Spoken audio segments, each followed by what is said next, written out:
2025년 11월이었어요. 미국 경제를 두고 정말 말도 안 되게 다른 두 가지 이야기가 동시에 터져 나왔습니다. 한쪽에선 눈부신 성공이다 하는데 다른 한쪽에선 이건 완전 엉망진창이다 라고 하는 거죠. 아니 데이터는 하나인데 어떻게 이렇게 다른 말이 나올 수가 있죠? 오늘 바로 이 팬텀 인플레이션 미스터리 그 속으로 한번 들어가 보겠습니다. 자, 보세요. 한쪽에서는 블록버스터급 보고서다 라면서 막 샴페인을 터트리고 있는데 다른 한쪽에서는 이건 믿을 수 없는 엉망진창이라면서 고개를 절레절레 흔들고 있어요. 백악관은 인플레이션과의 전쟁에서 드디어 이겼다고 선언했는데 왜 진짜 시장을 움직이는 월스트리트는 이 파티에 끼지 않고 있는 걸까요? 뭔가 이상하죠. 바로 이 지점이 오늘 우리가 풀어야 할 핵심 질문입니다.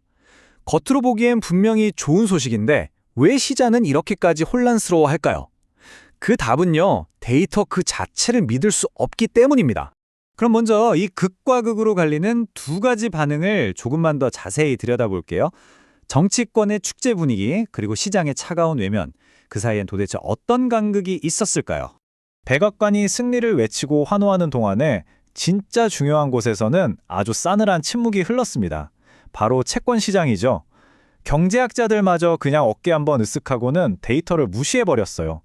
이건 소위 스마트머니, 그러니까 똑똑한 돈들이 이 뉴스를 단 1도 믿지 않는다는 아주 강력한 신호거든요. 자, 그럼 시장은 도대체 왜 이렇게까지 의심의 눈초리를 보내는 걸까요? 그 첫 번째 단서는 바로 미국 정부를 통째로 멈춰 세웠던 연방정부 셧다운 사태에 있습니다. 이 사건이 어떻게 미국의 가장 중요한 경제 나침반을 고장내 버렸는지 지금부터 살펴보겠습니다.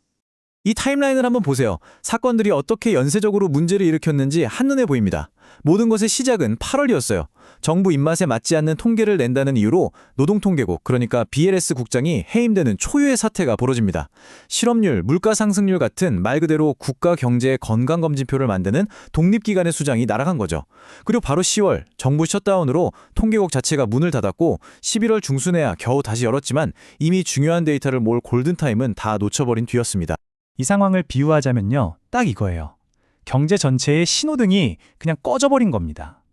BLS가 멈춘다는 건 중앙은행, 기업, 투자자, 우리 모두가 그냥 칠흑같이 어두운 도로를 헤드라이트도 없이 운전하는 거랑 똑같다는 뜻이에요.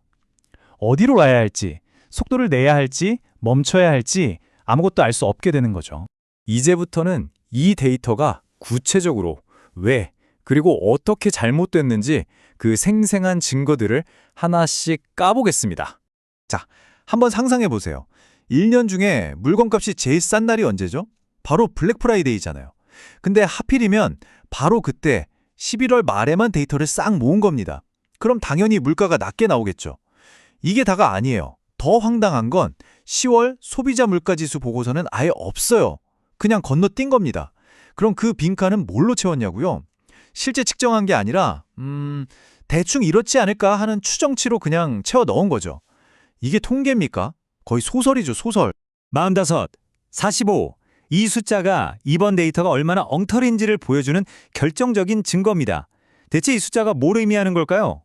보통 CPI 보고서에서 데이터가 좀 부족하다 싶은 항목이 평균적으로 한 17개 정도 나옵니다. 뭐 그럴 수 있죠. 그런데 2025년 11월엔 몇 개였는지 아세요? 무려 45개, 45개입니다. 거의 3배 가까이 폭증한 거예요. 이건 그냥 실수가 좀 있었네 하고 넘어갈 수준이 아니라는 거죠. 이 보고서 과연 믿을 수 있는 거 맞아? 라는 근본적인 질문을 던질 수밖에 없는 상황인 겁니다. 그리고 이 모든 기술적인 문제들 뒤에는 사실 더 크고 근본적인 문제가 숨어 있습니다. 바로 통계의 독립성이 정치적인 압력 때문에 뿌리채 흔들리고 있다는 아주 심각한 우려죠. 지금 BLS는 말 그대로 삼중고에 시달리고 있습니다. 정치적인 이유로 수장이 쫓겨난 것도 모자라서 만성적인 예산 부족, 인력 부족에 허덕이고 있죠. 그런데 여기에 좋은 숫자를 만들어내라는 정치적 압박까지 더해지니까 국가의 경제 나침반이 고장나는 건 어쩌면 당연한 수순이었을지도 모릅니다. 바로 그때 해임됐던 에리카 맥앤타퍼 전 국장이 남긴 이 한마디가 상황의 심각성을 정확하게 꿰뚫습니다. 항해등을 끄고 운전하는 것과 같다. 잘못된 데이터를 믿고 중요한 경제정책을 결정하는 게 얼마나 위험천만한 일인지 강력하게 경고하고 있는 거죠. 자, 그럼 이 모든 문제들이 합쳐져서 우리 경제에 어떤 진짜 위협을 만들어낼까요? 바로 여기서 팬텀 인플레이션이라는 개념이 등장합니다. RBC 캐피털의 마이크 리드가 이름 붙인 팬텀 인플레이션은 말 그대로 유령 인플레이션이에요.